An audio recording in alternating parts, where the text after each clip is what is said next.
Professional journalist नहीं है, उनके पास कोई डिग्री नहीं है, बट उनको कोई इंटरेस्ट भी नहीं है, बट एक अपना बिज़नेस संभालने के लिए और अपना पॉलिटिकल मिशन पूरा करने के लिए या अपनी क्रिमिनल एक्टिविटीज़ को छुपाने के लिए या फिर आपका रियल एस्टेट में आप काम कर रहे हैं तो उसको रेवेन्यू डिपार्टमेंट को दबाने के लिए और या पुलिस वालों को दबाने के लिए आपने एक नया हथियार पकड़ लिया है। जो ये हथियार जो है ये खतरनाक होता है। जबकि जम्मू के जर्नलिस्ट के बारे में परसेप्शन ये है कि उतनी यूनिटी नहीं है कि वो एक साथ मिलकर कोई भी काम कर सके। हर एक के अपने अपने ईगो क्लैशेस हैं, हर एक की अपनी अपनी मेंटालिटी है। अगर सेल्फ रेगुलेटरी अथॉरिटी बनाने की भी बात आई तो कम से कम 15-20 सेल्फ रेगुलेटरी अथॉरिटी बन जाएगी। हर एक व्यक्ति कहेगा मैं अपनी अलग से बनाऊंगा। जर्नलिज्म की तस्वीर बदल रही है।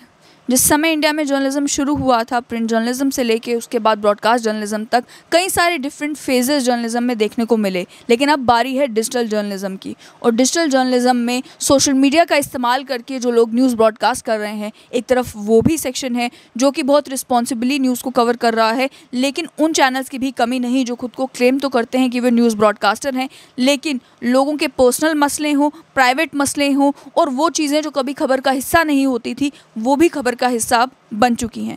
इस पर बात करने के लिए और साथ ही में समझने के लिए कि जो गवर्नमेंट ऑफ इंडिया ने सोशल मीडिया को लेकर और डिजिटल मीडिया पोर्टल्स को लेकर गाइडलाइंस बनाई हैं, उन्हें कितना स्ट्रिक्टली फॉलो करने की ज़रूरत है। मेरे साथ हैं जम्मू कश्मीर के वरिष्ठ पत्रकार और साथ ही में प्रेस क्लब जम्मू के अध्यक्ष Ashwini Kumar. Ashwini ji, welcome to straight line. जी नमस्कार जी।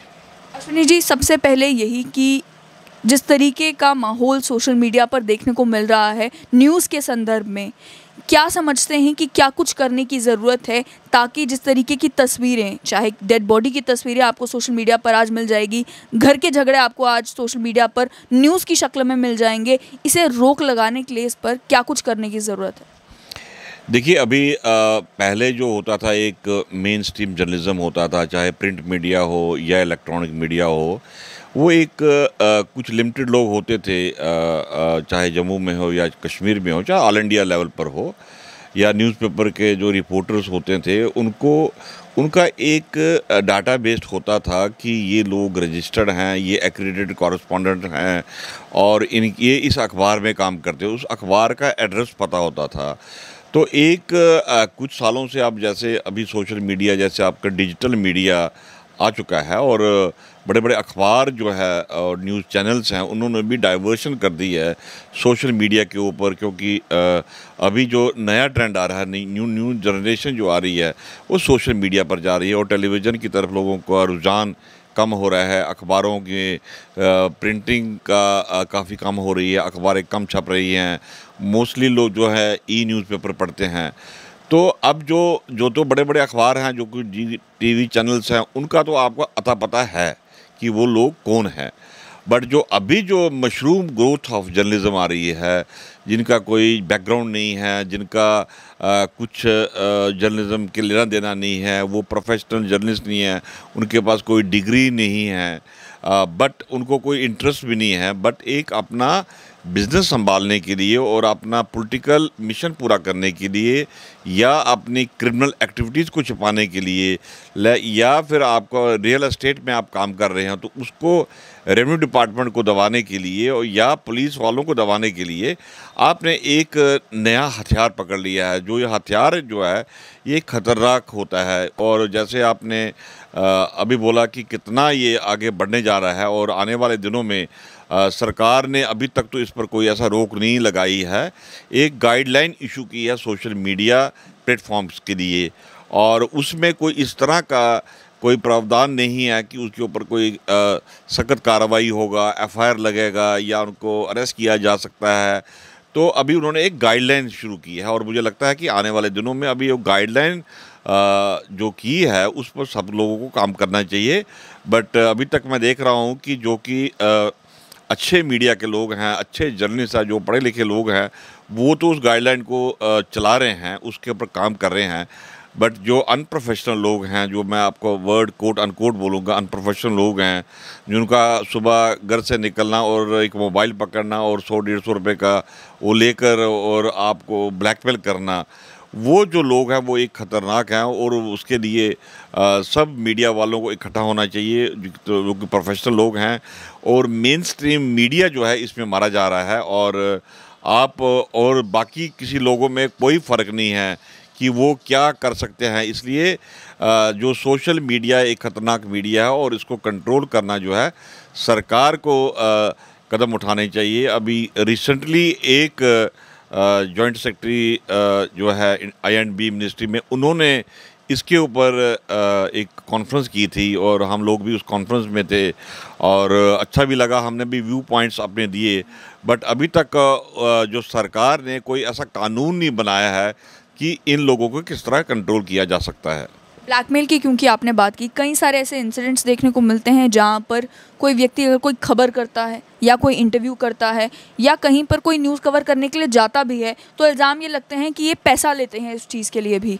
आप मुझे बताएं कि आपके जर्नलिज्म के इतने लंबे करियर में क्या आपने कभी इस तरीके का कोई समा देखा था जहाँ पर आप कोई खबर करने किसी गाँव में जा रहे हैं, किसी एरिया में जा रहे हैं, और वो खबर करने के लिए भी आप पैसे चार्ज कर रहे हैं? क्या ज़रूरत नहीं है कि लोगों में भी अवेयरनेस क्रिएट की जाए कि एडवर्टीज़मेंट में और ख़बर में फ़र्क होता है, किस चीज़ के लिए आप पैसे देते हैं और किस चीज़ के लिए आपको पैसे देने की ज़रूरत नहीं होती? जी, बिल्कुल, जैसे आपने बोला कि क्या पहले इस तरह का भी जर्नलिज़्म में था ब्लैकमेलिंग वाला। जी, कुछ परसेंटेज जिसको हम येलो जर्नलिज़्म के नाम से पुकारते थे, उस वक़्त जो प्रिंट मीडिया में कुछ लोग ऐसे होते थे कि बड़े कम लोग होते थे, इतना नहीं था, और वो आइडेंटिफाइड थे, और वो हमारे लिए भी हमारे पास भी आइडेंटिफाइड थे, और गवर्नमेंट के पास भी आइडेंटिफाइड थे। ऑफिसर्स को भी पता था कि इन्होंने कुछ पैसे लेने हैं, खबर छपानी है, तो लिमिटेड बड़े कम थे, 1% से भी कम मैं बोल सकता हूँ।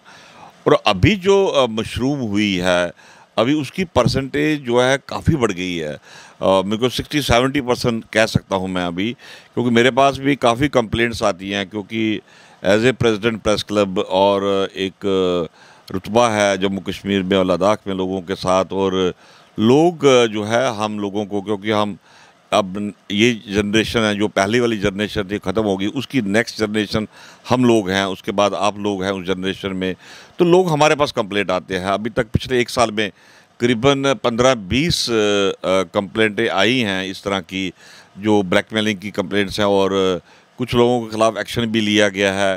तो वो एक डैमेज कर रहा है मेन स्ट्रीम जर्नलिज़्म को, और आने वाले जो लोग हैं वो इसमें कम आएंगे। आपने सरकार की इंटरवेंशन की भी बात की। यहाँ पर भी एक बहुत बड़ा डिलेमा देखने को मिलता है कि जब सरकार स्ट्रिक्ट कानून बना देती है, तब मीडिया के ही लोग कहते हैं कि ये freedom of speech and expression को दबाने की कोशिश की जा रही है, डिसेंटिंग वॉइसेस को दबाने की कोशिश की जा रही है। क्योंकि जब कानून बनता है तो ये लोकल मीडिया पोर्टल्स हों या नेशनल मीडिया पोर्टल्स हों, सभी के लिए एक ही तरह का कानून होता है। तो ऐसे में किस हद तक सही है कि हम डिपेंडेंट रहें सरकार के ऊपर ही, कि आप कानूनें बनाकर हमारे ऊपर बंदिशें लगा दें? क्या ज़रूरत नहीं है कि हम खुद में ही रिफॉर्म लाने की कोशिश करें? और उसमें कितना बड़ा रोल प्रेस क्लब प्ले कर सकता है?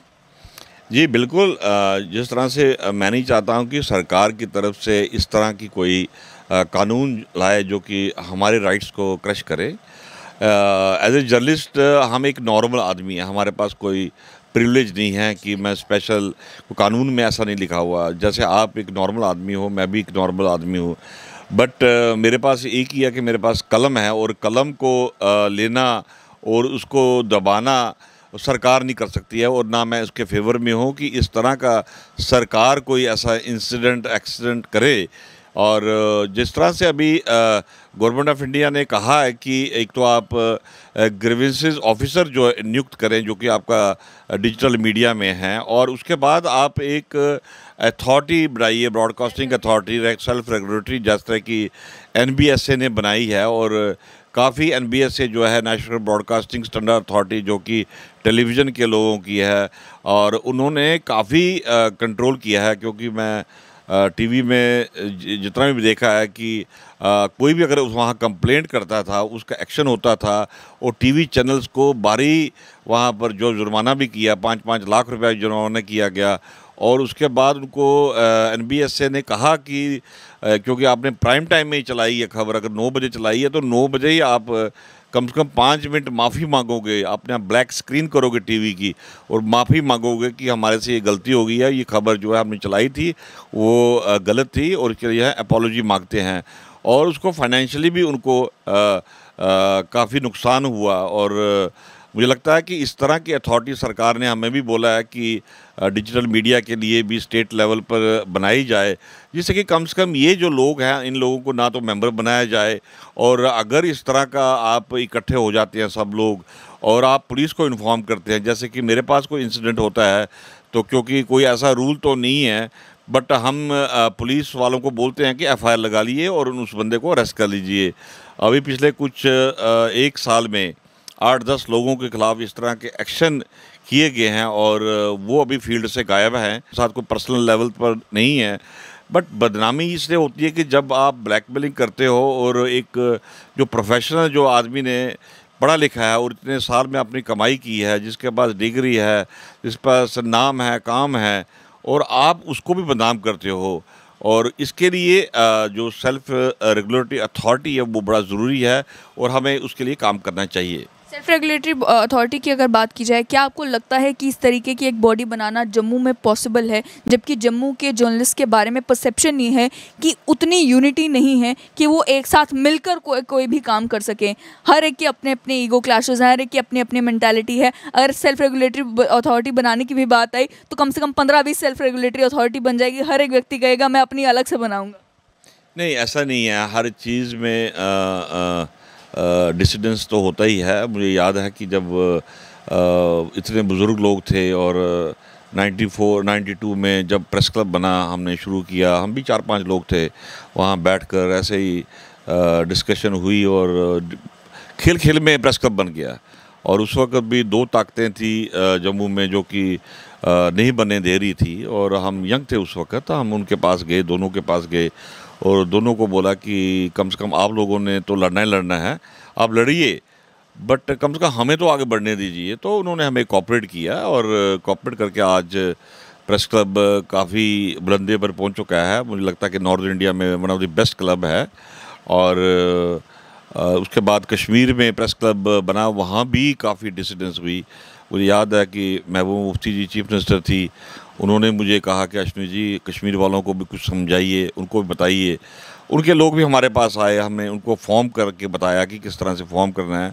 इनफैक्ट हमने उनको बोला कि अगर आपको ज़रूरत है तो हम वहाँ आ जाते हैं। तो उन्होंने कुछ लोग यहाँ पर भेजे to get the survey of the press club. हम how we are running the press club.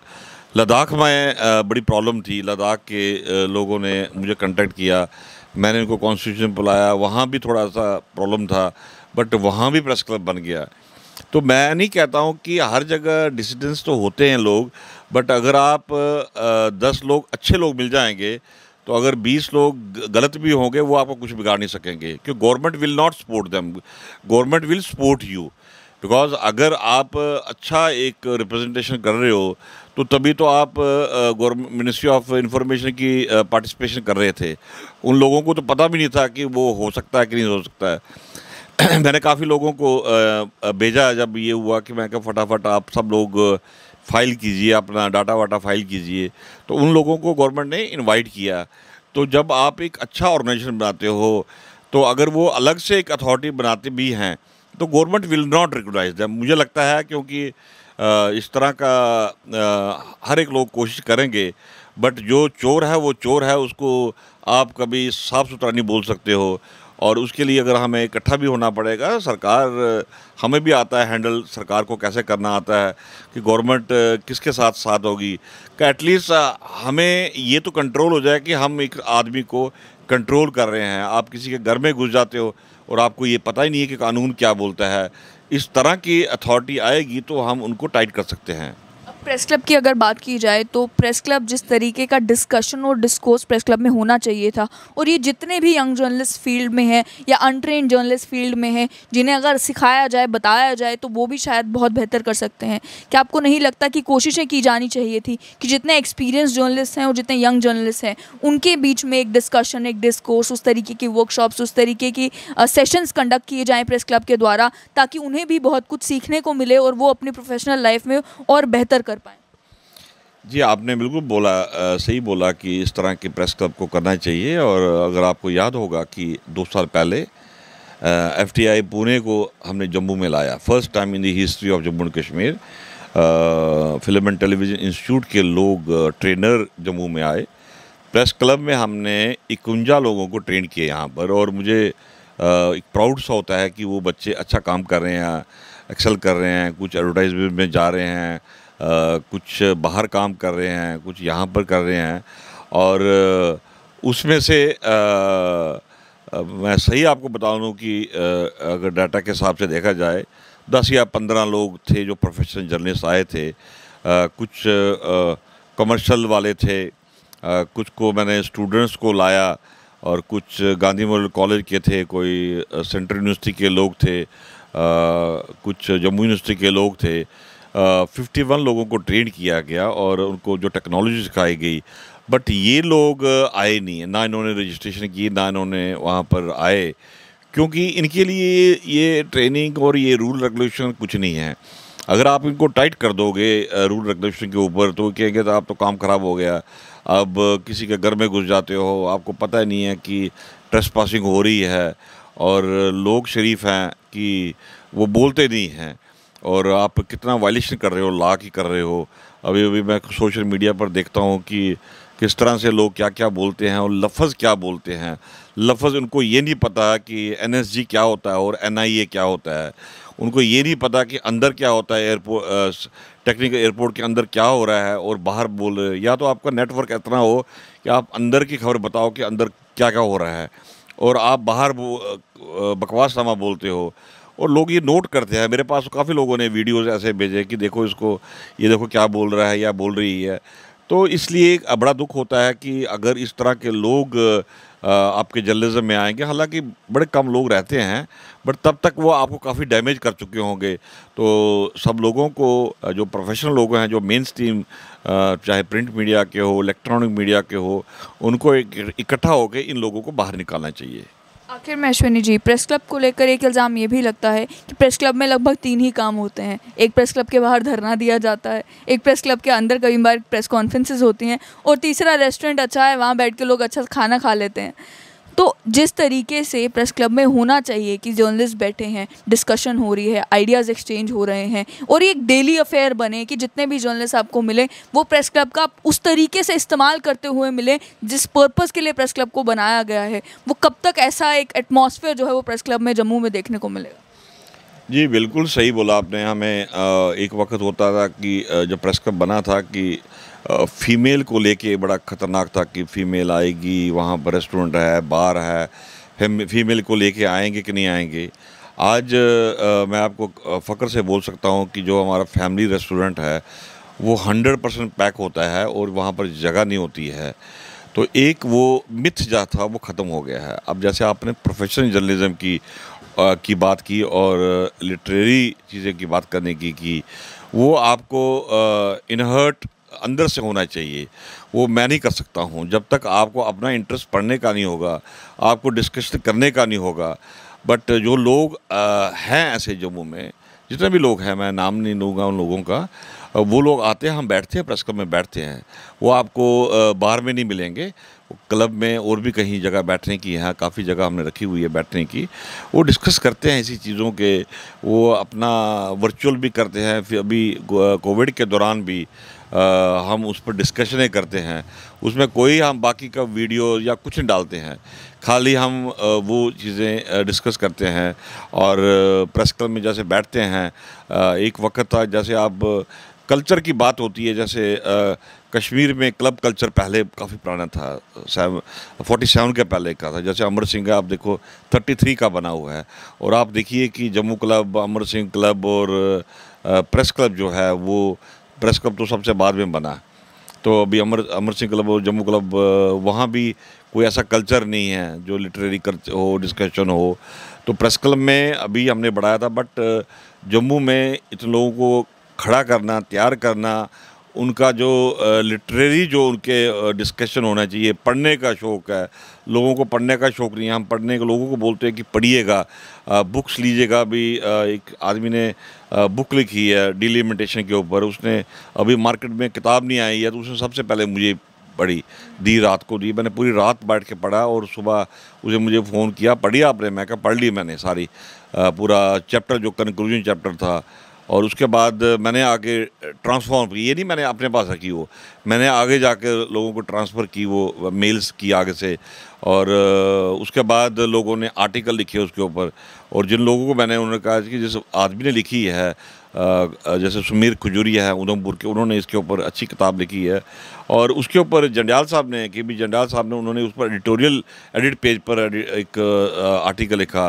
And he thank me कि अश्विनी जी आपने मुझे इनरिच किया कि इतना अच्छा मटेरियल भेजा है। तो मैंने उनको कहा कि आप उनका थैंक्स कीजिएगा।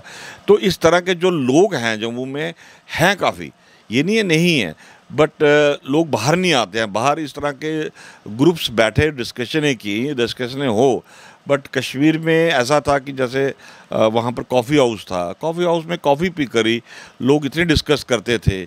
और न्यूज़पेपर पढ़ते थे, न्यूज़पेपर पढ़ने में यहाँ पर लोगों को, न्यूज़पेपर जो पढ़ते हैं उनके ऊपर फिर डिस्कस नहीं करते हैं, वो पढ़ के तो अपने आप छोड़ के वो बिज़नेस में चले जाते हैं या जॉब में चले जाते हैं।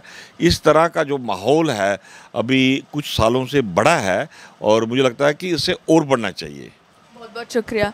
साफ तौर पर आपने सुना कि जर्नलिज्म में बहुत कुछ करने की ज़रूरत अभी भी है। एक सेल्फ रेगुलेटरी अथॉरिटी बनाना वो एक इमीडिएट नीड है, लेकिन साथ ही में जम्मू में बहुत ज़्यादा ज़रूरी है कि जर्नलिस्ट मिलकर बैठें, आइडियाज़ डिस्कस करें, एक्सपीरियंसेस शेयर करें, और साथ ही में जो कुछ सीख सकते हैं उन लोगों से सीखें जिन्होंने इसी फील्ड में अपनी पूरी ज़िंदगी बिता दी।